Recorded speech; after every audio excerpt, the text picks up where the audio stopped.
مسلم league نون کا یہ جو بیانیہ تھا کہ عدلیہ جو ہے وہ جانبدار ہے اور عدلیہ جو ہے وہ مسلم لیگ نون کو ٹارگٹ کرتی ہے، ہمیشہ اس کے خلاف فیصلے دیتی ہے، اسی بیانیے کے ساتھ مسلم لیگ نون کے بہت سے رہنما جو ہیں وہ الیکشن میں بھی گئے، کچھ رہنما ڈسکوالیفائی بھی ہو گئے، لیکن شہباز شریف اور خواجہ آصف اور کچھ اور لوگ جو ہیں اس بیانیے سے اتفاق نہیں کرتے تھے۔ تو وہ بیانیہ جس بیانیے کی وجہ سے مسلم لیگ نون کو کافی نقصان پہنچا اور جس سے شہباز شریف صاحب اتفاق نہیں کرتے تھے، اس بیانیے کی نفی ہو گئی ہے، اور اب یہ جو مسلم لیگ نون کے کارکن خوشیاں منا رہے ہیں، نعرے لگا رہے ہیں، اس کا انہیں پورا حق حاصل ہے۔ اور آج کل حامد میر صاحب ایک بیانیہ اور بھی بڑا چل رہا ہے، کچھ انڈرسٹینڈنگز کی باتیں بھی ہو رہی ہیں، اب آپ اسے حسن اتفاق کہیے کہ ادھر وزیر اعظم عمران خان سعودی عرب کے دورے پر ہیں، ادھر یہ فیصلہ آ رہا ہے اور ساتھ ہی ساتھ کچھ انڈرسٹینڈنگ کی باتیں بھی ہو رہی ہیں، تو اس بیانیے پر آپ کیا کہیں گے؟ یہ کوئی بیانیہ نہیں ہے، مجھے آپ بتائیے کہ یہ بیانیہ کس نے دیا ہے، مجھے اس آدمی کا نام بتائیں جس نے یہ بیان دیا ہے، اگر آپ نام بتا دیں گے تو آپ کی جنرلی ایک یہ ریومرز جیسے کہ ہمیشہ ہی چلتی ہیں، یہ کوئی ڈیل ہو جائے گی، تو مجھے اس لیڈر کا، اس اینالسٹ کا نام بتائیے جس نے یہ کہا ہے کہ یہ جو فیصلہ آیا ہے یا آنے والا تھا یہ کسی ڈیل کا نتیجہ ہے، یہی کہنا چاہ رہی ہے نا، مجھے اس کا نام بتائیے۔ یہ تو خیر جنرلی ہم میڈیا کی بات کریں، لیکن چلیے میڈیا پہ اس طرح کی بھی چیزیں بڑی چل رہی ہیں۔ میں بھی آپ سے سوال کر رہا ہوں، میں اس کا آپ کے سوال کا جواب دوں گا، آپ مجھے بتائیے یہ بات کس سے۔ چلیے حامد میر صاحب تھوڑا آگے بڑھ جاتے ہیں، اس سے یہ کہیے گا کہ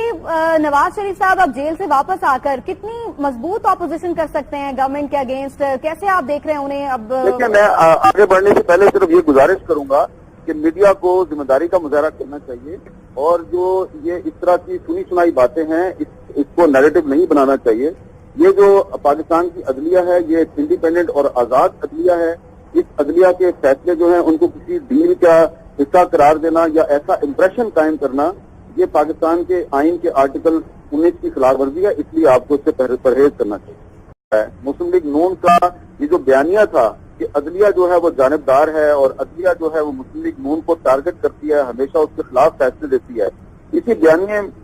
کے ساتھ مسلم لیگ نون کے بہت سے رہنما جو ہیں وہ الیکشن میں بھی گئے، کچھ رہنما ڈسکوالیفائی بھی ہو گئے، لیکن شہباز شریف اور خواجہ آصف اور کچھ اور لوگ جو ہیں اس بیانیے سے اتفاق نہیں کرتے تھے۔ تو وہ بیانیہ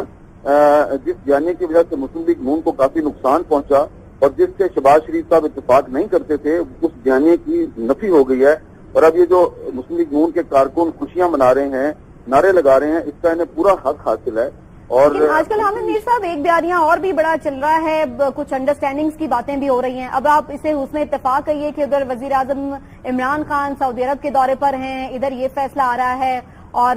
ساتھ ہی ساتھ کچھ انڈرسٹینڈنگ کی باتیں بھی ہو رہی ہیں، تو اس بیانیے پر آپ کیا کہیں گے؟ یہ کوئی بیانیہ نہیں ہے، مجھے آپ بتائیے کہ یہ بیانیہ کس نے دیا ہے، مجھے اس آدمی کا نام بتائیں جس نے یہ بیان دیا ہے، اگر آپ نام بتا دیں گے تو آپ کی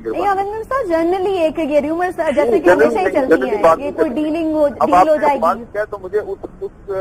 لیڈر کا، اس اینالسٹ کا نام بتائیے جس نے یہ کہا ہے کہ یہ جو فیصلہ آیا ہے یا آنے والا تھا یہ کسی ڈیل کا نتیجہ ہے، یہی کہنا چاہ رہی ہے نا، مجھے اس کا نام بتائیے۔ یہ تو خیر جنرلی ہم میڈیا کی بات کریں، لیکن چلیے میڈیا پہ اس طرح کی بھی چیزیں بڑی چل رہی ہیں۔ میں بھی آپ سے سوال کر رہا ہوں، میں اس کا آپ کے سوال کا جواب دوں گا، آپ مجھے بتائیے یہ بات کس سے۔ چلیے حامد میر صاحب تھوڑا آگے بڑھ جاتے ہیں، اس سے یہ کہیے گا کہ